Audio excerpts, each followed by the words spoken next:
Back in the PS2 era, you would, well, just play your regular games like GTA San Andreas or Vice City or something. But once the PS3 era came, PS2 games were just really not the best anymore. Well, there would be a company that would instead not make PS3 games around the time when they were making them, but instead make them on PS2, especially if they were made like when the PS3 games were still going. So yeah, I'm gonna talk about a company that has made the worst like stuff ever. I'm gonna present to you Blast Entertainment.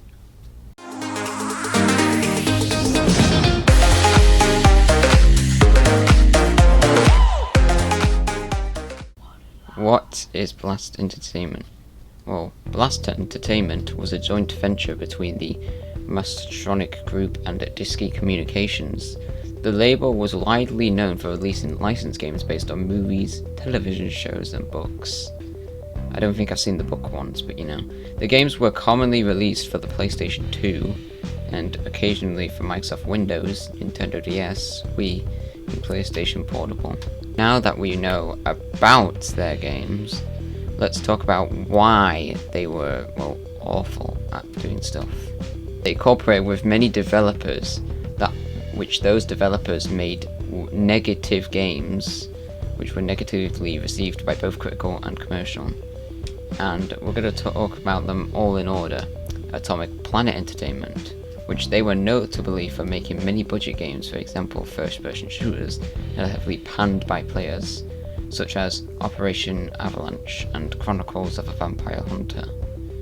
They were distinguished by their complete lack of talent when it comes to creating stealth missions in the aforementioned games that were extremely difficult to complete. Data Design Interactive, one of the most noticeable examples of how to create and release shovelware games.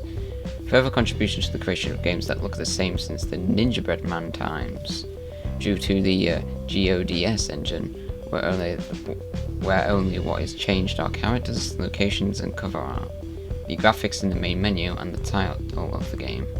While the rest remain almost the same, they collaborated with Blast to create 3 similar games that differ in the aspects mentioned earlier. And I can name one that I remember, which was the Casper and Ghostly Adventure Trio gamey thing. That literally used the same exact like engine and all that. The Code Monkeys. And if you didn't know who the Code Monkeys were, they are the talented people who made Shrek Treasure Hunt, and the most iconic one, The Simpsons Skateboarding, and Garfield. Legit just Garfield. However, ever since the debut of Phoenix Games, they had the audacity to create multiple titles that consisted of one short film by Dingo Pictures and several mini-games.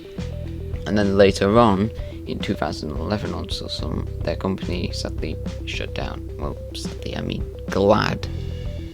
Broadsword Interactive. Well, this studio was from the United Kingdom, much like Blast, who has such games as Spirits of Speed in 1937, where the Dreamcast version was critically panned by critics, alongside with a stealth adventure game, Robin Hood's Quest. Basically, they were kind of awful at their job, really.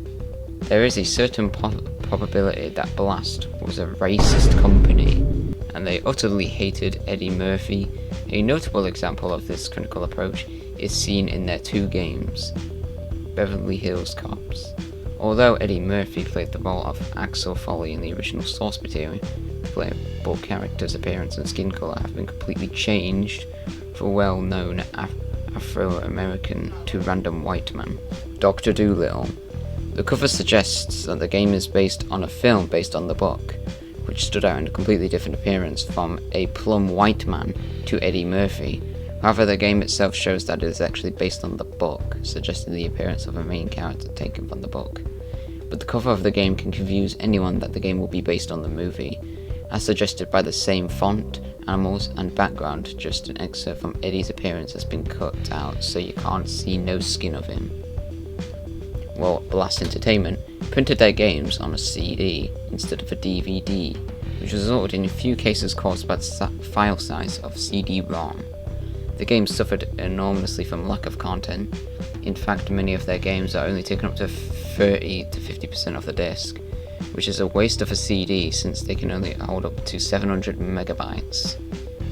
We're talking like early PS2 graphics more than like late PS2 graphics. The cutscenes were mostly limited to parts of the series, movie, or in the form of slides.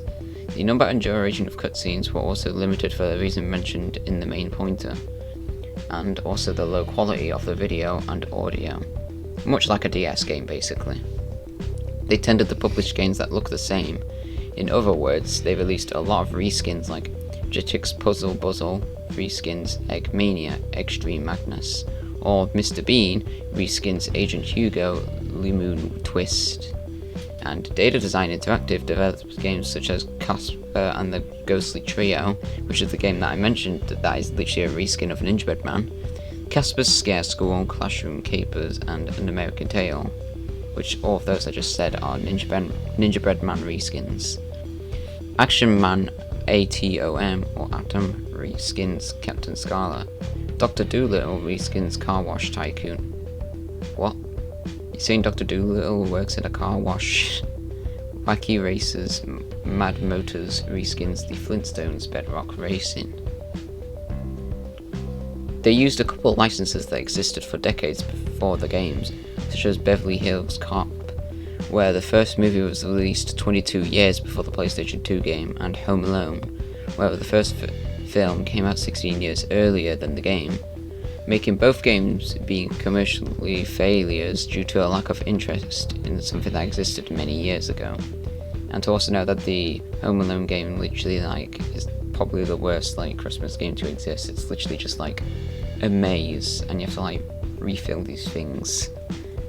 Since PlayStation 3 and Xbox 360 debuted Blast Entertainment's games and never released in any of their games on the platforms, focusing only on those that are weaker than competitors like the Wii, or outdated like PlayStation 2, where one of them was dying out of popularity due to a new hardware, especially outside of PAL regions.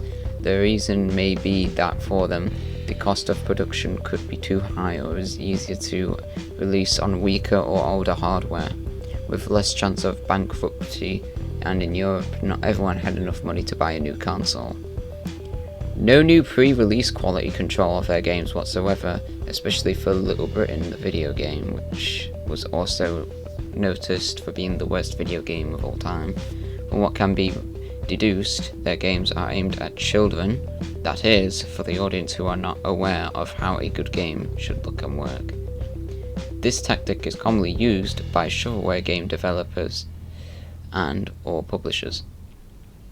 The conclusion is that Blast has not released a single correct game, and in the worst case it was the fine class rot, which makes their logo can be considered as a sign of the low quality of the game. Their cover arts are made for at least Line of Resistance, especially for games like The Little Britain, The War Horse, Legend of the Deep, and Beverly Hills Cop, where movie TV series posters were used for the 3 previously mentioned games. They caused many false advertisements with the words offenders being Mr. Bean and Home Alone. In the first case, they lie about the number of collectibles in the second case. The title of the game causes confusion because you may not only control Kevin, who is the only one in the family, but also offers 3 other playable characters, although one of the 3 is a variation of Kevin. Now let's look at their games, shall we? Poor grasp of the original source material at all, their games have had little to do with the franchise series they are based off, especially Home Alone, which had extremely outdated and undetailed graphics, which usually brings to mind the times of the first PlayStation, and in the worst case of the Atari Jaguar. That's a big insult. Examples of products where the graphics rubbish was the most noticeable included Thunderbirds, which why would you ruin a childhood of mine, Charlotte's Web, it's a book, Jumanji, it was a movie in the 90s, and Little Britain, generally uninspiring, boring, and repetitive gameplay, which would be more relevant for cell phone games than console games. They really come up with these really good roasts, don't they? A perfect example are both Bob the Builder games, Postman Pat and Jumanji. Jesus Christ, imagine ruining Bob the Builder and Postman Pat for all those people who grew up with him. That's sad. Camera angles are usually annoying and completely inaccurate, especially as seen in data design interactive games. In some situations, they lead to situations where you cannot see what will happen on the other side. Bad controls, especially in games when they are driving a vehicle, and in Charlotte's Web, on one hand, they are delayed, another time, there are tank controls. Some games have quite unnecessary and silly mechanics, for example, Xeno Warrior Princess, where you absolutely have to complete the game in less than an hour before the warp fills up where one character has been trapped and needs to be rescued. There is almost no storyline. On the one hand, they are told in the form of short scenes, where later do not relate to what can be the scene in the gameplay. Other times there is virtually no plot, which can be deduced from their party games like Jumanji and Little Britain. Lots of boring, stupid, and completely embarrassing minigames. For example, in Little Britain, there is a minigame in which one hand it is an ordinary clone of columns, or should we say Tetris. But in the next moment, the concept changes to vomit people as much as possible, which I don't know why, but that escalates really fast. But I get that I know what the average Little Britain fan would understand, which I am not. On the other hand, the minigames are just plain boring, which is evident in Jumanji. Cheesy and horrible stiff animations, especially those politic character movements. The soundtrack and sound effects leave a lot to be desired, often accompanied by cringe-worthy sound effects, including music, at worst comparable to cacophony. The length of the games is the tip of the iceberg from over a crust of blast games. The length of the games is usually from 15 minutes to half an hour. There are some bugs and glitches, for example in Charlotte's Web, The Warhorse, and Beverly Hills Cop. Opponents get stuck in place, spinning like laundry in a washing machine.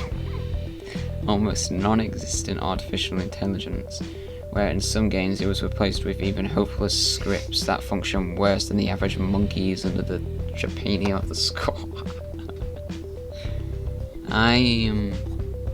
That was a very, So yeah, Blast Entertainment, what do we know about them? They're their ass, So yeah, if you encounter a Blast game given to you at Christmas, don't play it. Just don't play it. It's gonna really rot your brain, and you possibly may have like ligma or whatever. I mean, they're literally like awful. So and yeah. So thank you for watching, and I'll just see you later, I guess.